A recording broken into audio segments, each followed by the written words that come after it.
Run, river, run, run through the hills. Run, river, run to the sea. Run, river, run to your place beneath the sun. Run, river, run over me. Run through the land you run. Hey, Jan Lewis, welcome to be my guest today. Again, I want to talk to our fellow townspeople. Many people have come up to me saying, how do I find the schedule, the programming schedule for your show? And this is how you do it. It's going to be in the town crier as well, but don't panic. Get your pencil out. Log on to uptonma.gov. Click Departments. It's up on the top. Departments. Scroll down.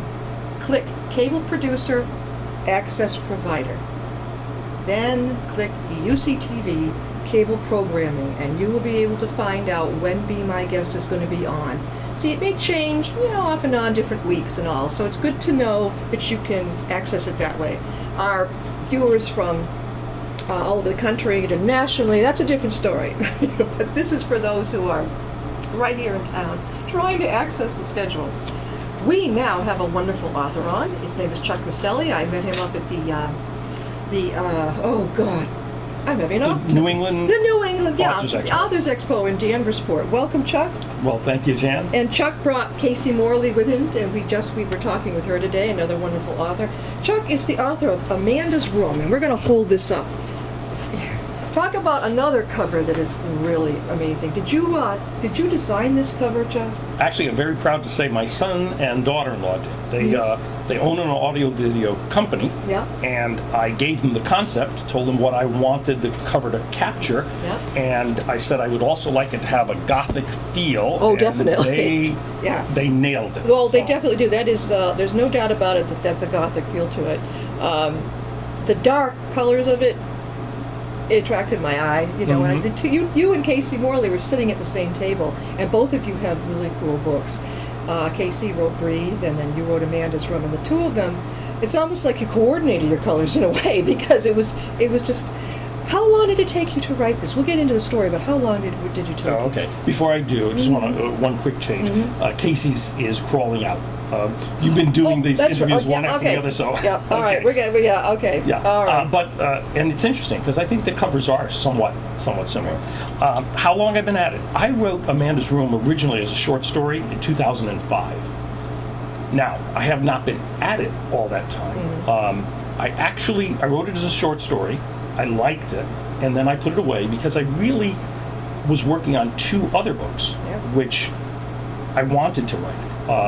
Black Hell Drowning is a story about coal mining in the anthracite fields of Pennsylvania. My father was a coal miner.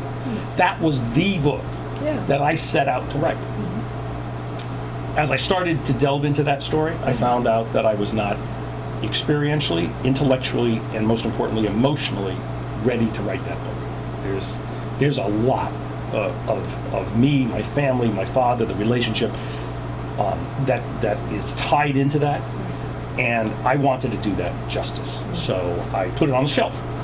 A second book, Injured Angels, was another book that I started on. Both of these books I wrote several hundred pages on, and then put it on a shelf because I really wasn't sure what that book wanted to be. Was it a memoir? Was it a biography? Was it a nonfiction? Was it a fiction? And so it got put on the shelf. And then I pulled out Amanda's Room again, and I went back to that short story, and I said, this one I can write. This one's ready. This is ready. This is prime. And so I started on Amanda's Room. How long did it take?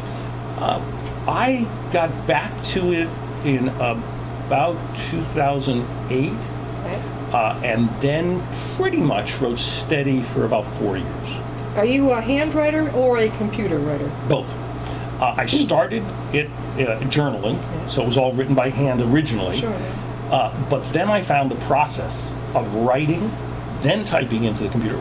The nice part is, when I typed into the computer, that became my first rewrite. Yeah. So as I was typing it, I was rewriting. But then as I kept progressing, I just found that was a little bit too much. And so now I do everything right in the computer. Give us an idea. You don't have to give it away. Give us an idea what Amanda's Room is all about. Okay. A paranormal thriller. Actually, I wrote it as a mystery. but people who have read it constantly refer to it as a thriller. So now I say paranormal thriller, and it does. It starts off as a mystery, but then the pace picks up. Yeah. Essentially, the spirit of Amanda has existed alone in this abandoned mansion in the Catskills in New York for 18 years.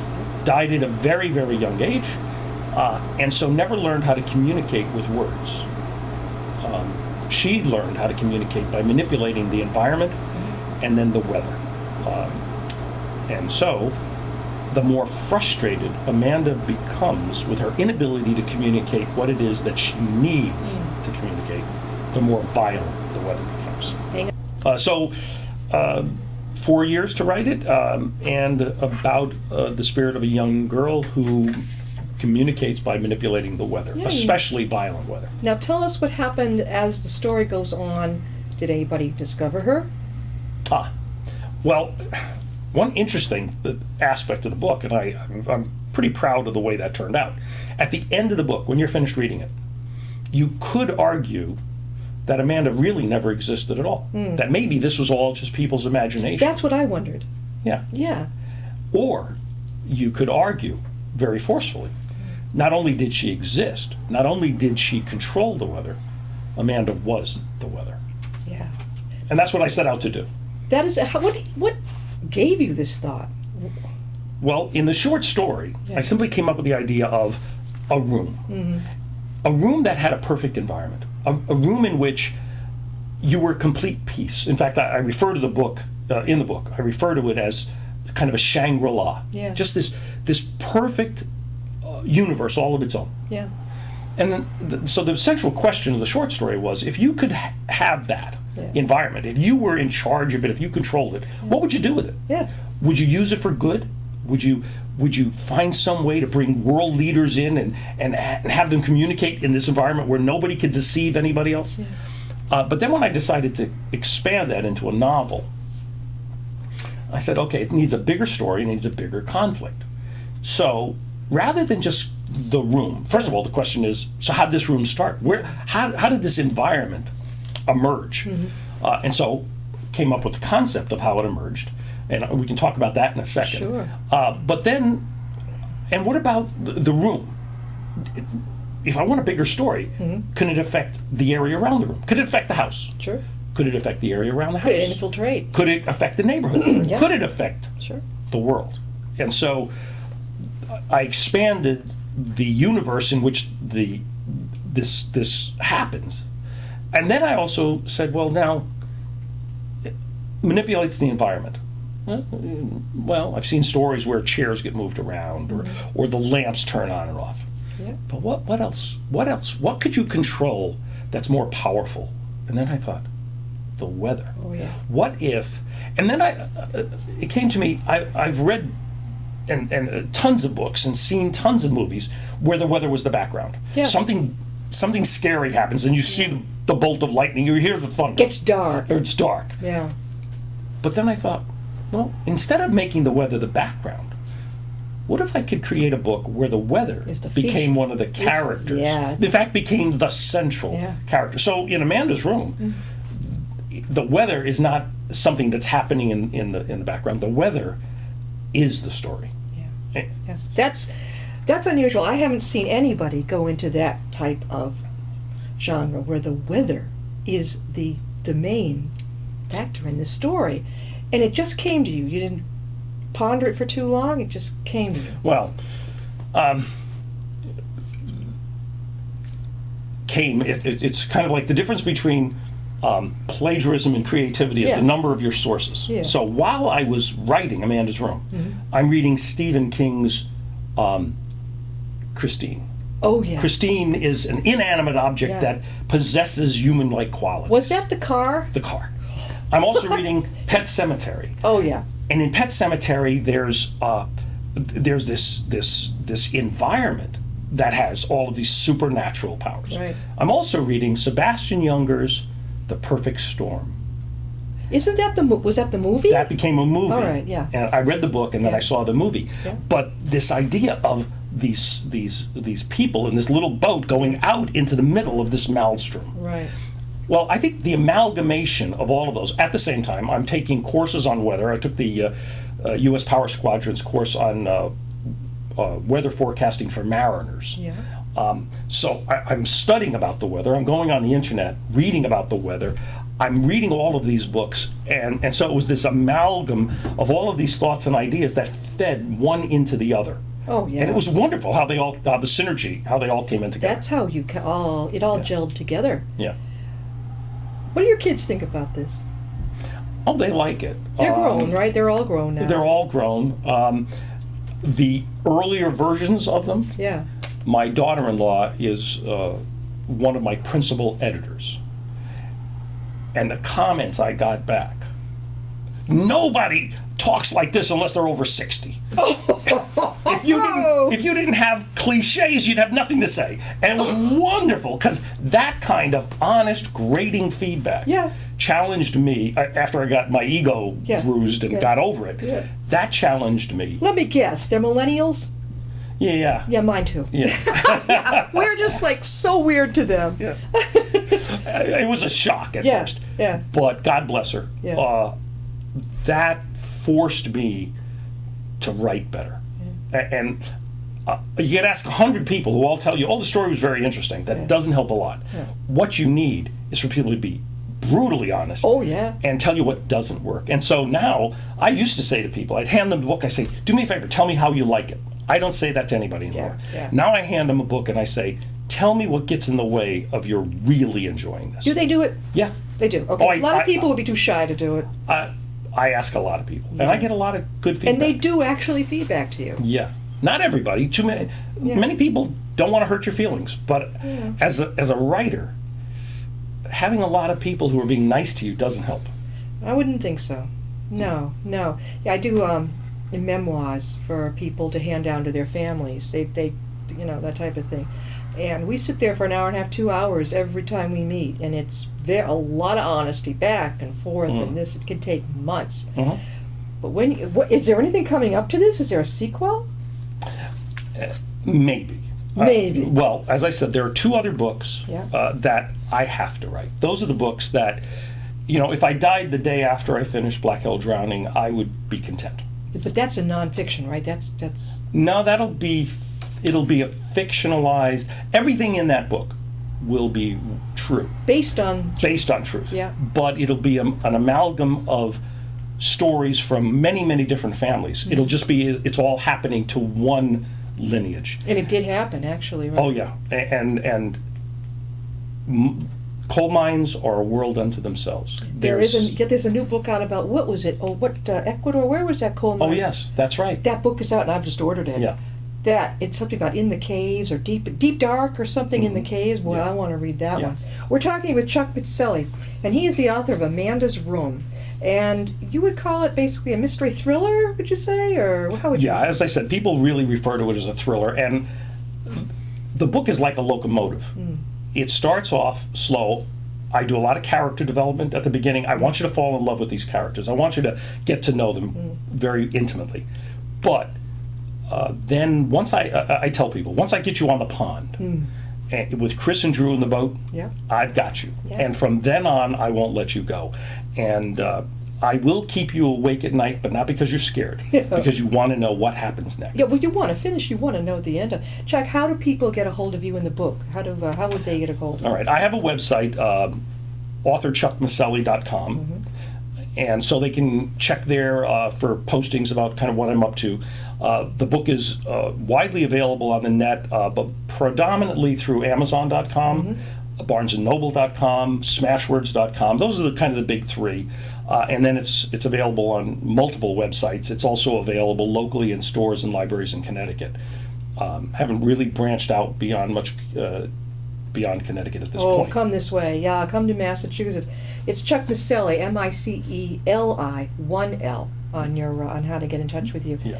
Now, you say that the other ones coming they're not going to be anything to do with Amanda's Room. Right. Not those. Not those. But do you think in the future you might carry this further? Well, if you read the last Yeah. sentence in Amanda's Room, Katie Jarvis makes one last entry into her journal, and then she ends with "to be continued." That's what I was wondering. Yeah. So Is it really going to be continued? well, Katie Jarvis. Yeah. I think we'll see her again at some point in the future. I think we'll see the Kit Kat clock again at some point in the future. That clock that hangs on our office. It actually got destroyed in the original version of the book, and I resurrected the ending so I could keep the clock. Yeah, definitely. But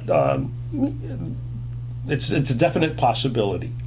In terms of Amanda, I think Amanda concluded her business. And I don't want to be a spoiler, so I won't give away the ending, but I think Amanda needed to do what she had to do in the book. So. Where are you speaking and giving any presentations? Local gigs? What are you? Oh yeah, all the time. In fact, if people do go to my website, once a month I post a thing called Up and Coming, and it talks about all of the different speaking engagements I have, the different things that are going on. And in fact, one of the things you're holding, this is Amanda's room. That's the original version. You're holding the new Reader's Edition. Okay. That was done by Husky Trail Press. Okay. This one, as you can see, is much thicker. Yeah. It's a bigger book. Yeah. Every chapter here begins with a factual quote about the weather. Those quotes throughout the book are connected with the story or the lives of the characters. Why is that different? You didn't quote in this. No, Why? the quotes are missing from there. Because some people, the vast majority of readers said, wow, I love solving the mystery. I love knowing how that quote connects. Other readers said, for me that gets in the way of the story. When I read the story, I just want to read it front to back. Yeah. I want to get right through it. Yeah. And those quotes take me out of the story. I've got to kind of figure out what's going on, and then I get back in. Okay. And so Husky Trail Press worked with me, and I said, you know what? Let's make a new version, and let's not include those quotes and see what that does. Yeah, I have no problem with that. That's even fun. But see, I would have liked it either way. Yeah. Yeah. So now when I do a book reading or a signing, I'll be up at the Big E for the entire... Springfield, Mass? Yeah. Oh. I'll be there for quite a few days. Okay. And that's on my website. When I'm going to be there, what days in the Connecticut building. Right. But I'll be offering both of these. This just came out. Yeah. So I'll be offering that. And then I was going to mention, I was very, very pleased. A couple months ago, California Times Publishing contacted me. They said, we've heard about the book, we've heard about you. We think the book has some legs. We would like to republish it. Good. So a brand new edition will be coming out in a couple months. That'll have a new cover, and their editor sent me a ton of edits. They sent me 100 pages of computer edits to do, and then a whole bunch of human edits. So I'm still working through all the edits. It will be a vastly different read, and I'm very, very proud Are you about happy with that? I'm thrilled. Okay. I'm thrilled. Then you don't feel they're taking your story from you? Oh God, no, no. I say to people, I'm not a writer. I'm a rewriter. Okay. I start with an idea, I get it down on paper, and then I start working on it. And it will never be finished. I mean, if I get a chance 10 years from now It would still be to there. rewrite this book, I will take each chance as long as I see there's merit in the rewrite. Right. And some of the things that their editor shared with me, absolutely wonderful. You hadn't thought of that? I hadn't, and I think this is true of many writers. Yeah. I was blind to what I was doing that was getting in the way of the reader's experience. And my goal when I write is to write something that once I get the reader into the book and get them experiencing it, I don't want the reader to remember they're reading a book until the very last page. Exactly. I always have this image, the same image, and that is when the reader is done reading Amanda's Room, I envision them sitting up in bed, getting to the last page, and then, wow. Yeah. That's what I want to have happen. Yeah, I mean, it was like that to me, like, my God, it's just a feeling was like, wow, wow, my God. What do you do during do you just write that's enough, but do you have another job besides? Tons of stuff. I was very pleased. I was just appointed the president, Usher Lifelong Learning Institute for the University of Connecticut. And we've got about 700 members. And they're all mature learners, and I absolutely love Over 50, love doing over that. 50, over 60? Generally over 55. A lot of retired people, but these are ex-teachers, ex-college professors, ex-business owners, and they're involved, they're engaged, they want never to stop learning. They're hungry for the opportunity to learn, and I love that challenge. So the more creative courses, and it's wonderful, because being a writer and being in a network of writers, there are so many interesting people who do unique things that we can call on to be instructors or presenters for special programs or whatever. So that's absolutely What's it called wonderful. again? That's the Osher Lifelong Learning Institute. Osher Lifelong Learning Institute, OLLI. I haven't at heard of UConn. Actually, there are OLLIs throughout the country.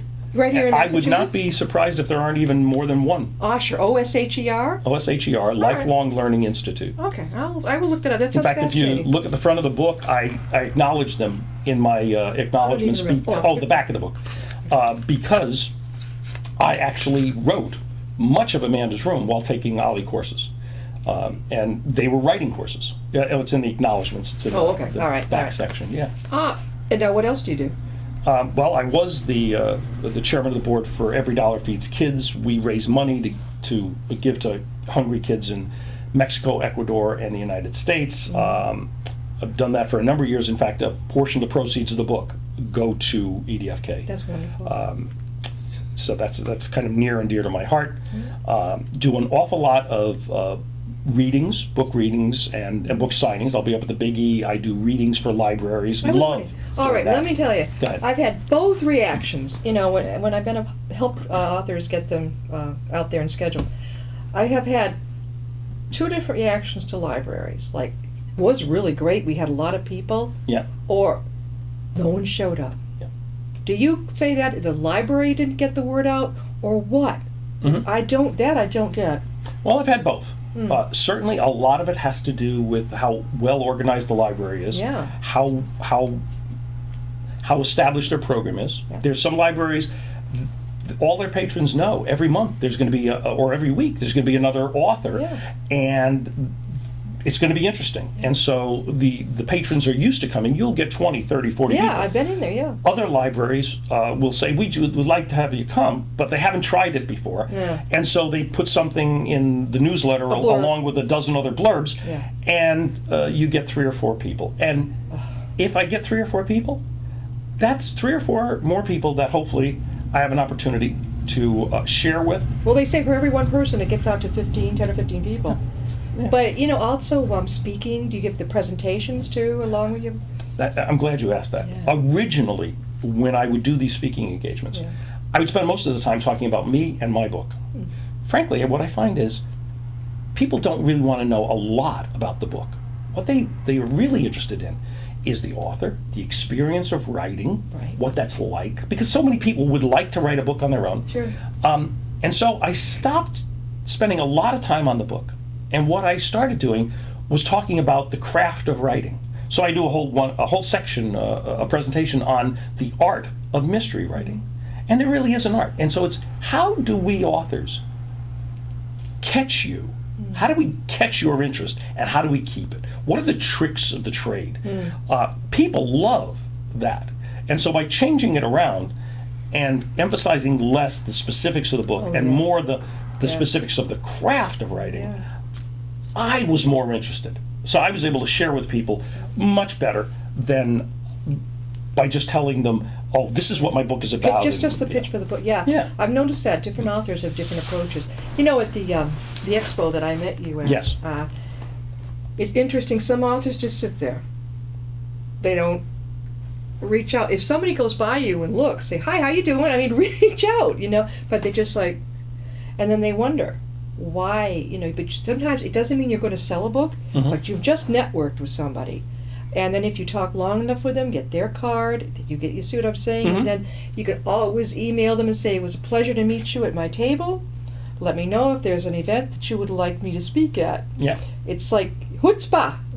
You've got to have it. Well, you have to have it to promote your book. many writers are introverts. Many writers I noticed. feel really comfortable Yeah. sitting down and writing. Going out and talking to people, that's a whole different skill set. Yeah. Personally, if any of your listeners read this book, like it, and they've got a group of 20 other people that also like it, call me. I will be thrilled to come and I know talk you with will. you. I mean, you're a natural. You know, some people are more extroverted and they have an easier time of it. Others, not so much. You know, they. And another thing too is the setup on the table. I was attracted to your book, the cover. It was obvious. Others, I worked for an author one time, and it was for children. Wonderful books. But I said, I'm thinking, why don't you get like a cute stuffed doll or something that gets people's attention of the characters? Something, you just sit there, especially at this expo, you can be shoved over, to the other side of the room, and maybe people are too tired to go over to that side. But so you've got to have something that really gets their attention. Thank you. I think you have to love your readers. You got to love the readers and get out there and even walk around with your book and say, how are you? And this. Chuck, again, how do people get in touch with you about your book? Okay, my website, author, chuckmiceli.com. I have a blog, Something Significant, that's on WordPress. I also have a Facebook page. I think that's also author Chuck Miceli. And in fact, I'll for your listeners, if they want to get in touch directly, my email, authorchuckmiceli@gmail.com. Awesome. And Amanda's Room, that's his book. It's spooky, it's fun, it gets you to thinking about the weather and all, kind of in a whole different light. It's going to make you, it's not going to, as you said, keep you up at night, but it's going to make you wonder, like, wow, what if the weather really did have this kind of power over what can happen in a gothic situation? Thank you so much, Chuck, for coming in. Thank you, Jan. We look very, forward to very some much. more books coming, okay? Oh, yes. All right, see you next time and be my guest.